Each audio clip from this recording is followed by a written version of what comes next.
President Trump could be indicted at any moment as part of the Department of Injustice's highly weaponized and political persecution. Yet when it comes to the Biden family, the DOJ closes its eyes, shuts its ears, and plays cover.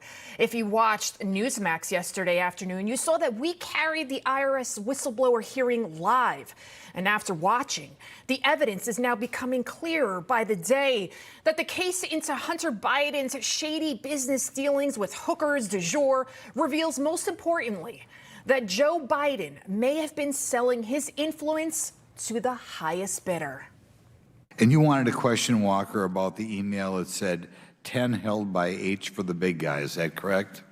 That was included in the interview outline, yes. Okay. But U.S. Attorney Leslie Wolf told you she did not want you to ask questions about Dad, meaning Joe Biden. Is that correct? That's correct.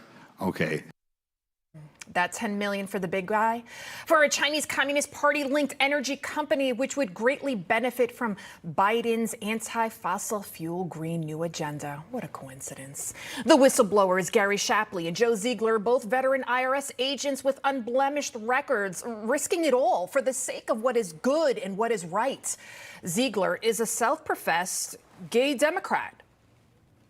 It appeared to me, based on what I experienced, that the U.S. Attorney in Delaware in our investigation was constantly hamstrung, limited, and marginalized by DOJ officials as well as other U.S. attorneys. I still think that a special counsel is necessary for this investigation. And he's right. I mean, incredible testimony. And then there's what we learned today. And of course, it's again about the Bidens. The House Select Committee revealing it as testimony that the FBI employees who contacted social media companies warning them that the Hunter Biden laptop was Russian disinformation knew that it wasn't. They knew it was authentic and once again played cover for the Bidens. And if this FBI failure isn't enough for you, consider what Senator Chuck Grassely released today, a newly declassified FBI record that alleges then Vice President Joe Biden and Hunter were involved in a foreign bribery scheme that both Joe and Hunter coerced Burisma's CEO to pay them each $5 million. That text messages and phone call recordings exist showing Joe Biden's involvement and that Joe Biden was in fact the big guy. Meantime, you've got the Department of Injustice going after Trump for holding on to what? His own documents? So all of this bombshell testimony, documents alleging corruption in the highest office in the land, and it's barely covered by the fake news. For example, MSNBC and CNN. Those networks spent 9 times as much coverage on all things related to whom else but Donald Trump.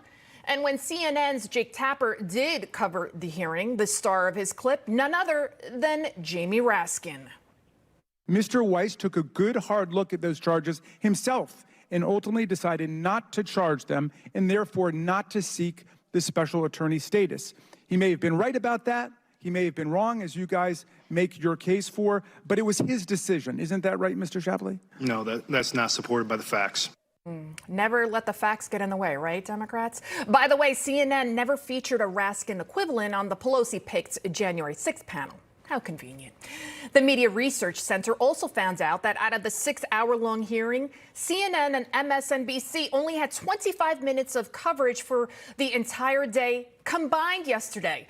MSNBC, the worst offender of all, giving the IRS whistleblowers only 4 minutes and 19 seconds total.